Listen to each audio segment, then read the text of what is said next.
All right, welcome back, Red 13, and today we're talking about what is the most impressive performance that you might have forgotten about.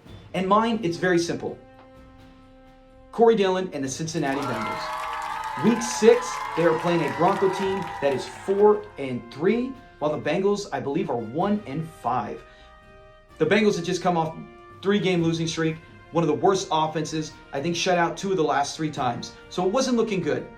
Akili Smith. If you know football, you know Akili Smith was one of the biggest busts, especially when it comes to quarterback in the history of the draft.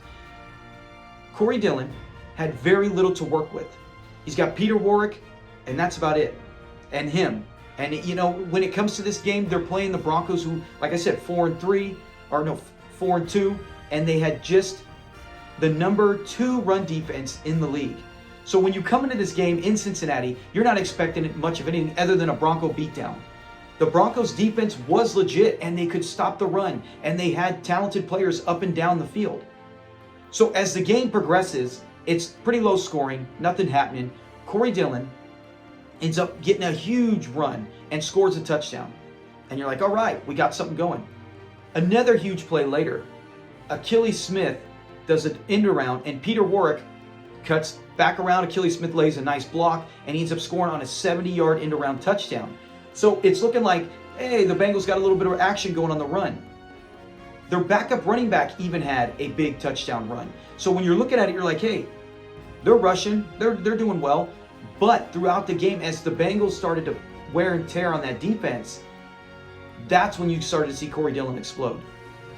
In the game, check this stat line. 22 carries, 278 rushing yards, breaking Walter Payton's previous record that was held for over 20 years of 275 yards in a game. Corey Dillon didn't even know about it. It came on his final run that was like another 40 to 50 yard touchdown run. 2 touchdowns on the day. He did it on just 22 carries.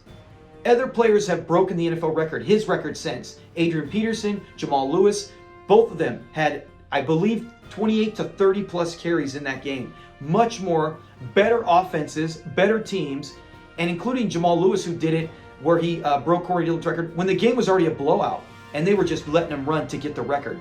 So to me, that cheapens it a little. Corey Dillon, the Broncos, they were trying to run the clock. The Bengals were trying to run the clock out.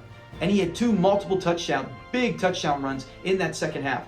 So his yards per carry were over 12 yards per carry, 2 touchdowns, did this to the number 2 defense, and the Bengals come away with the win, probably the biggest in the season. Now, the fact that he had 12 yards per carry, broke the NFL record on just 22 handoffs and 2 touchdowns. That's impressive enough, right? That is a Hall of Fame game right there.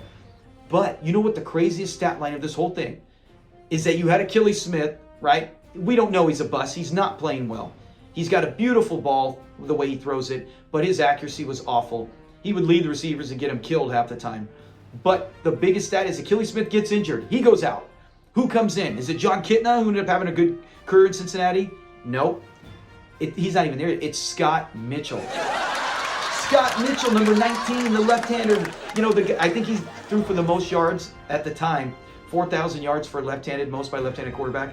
So Scott Mitchell was so bad. He even came in and did nothing. So the Broncos basically said, we're going to take away the pass.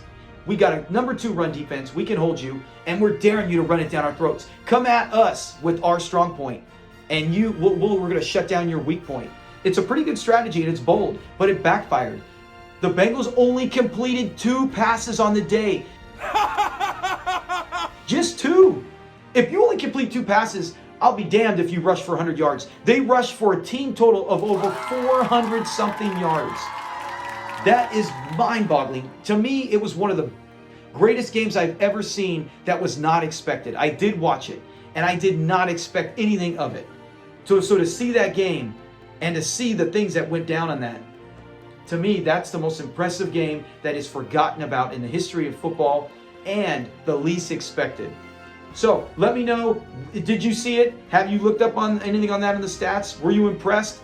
Is there something that I'm missing? Put it in the comments and I'll look that up and pull that up and we'll talk about that. If not, check out other videos, guys, especially the fantasy football ones. Even though it's the off season, if you're in Dynasty, there is no off season. Talk to you guys later. Peace.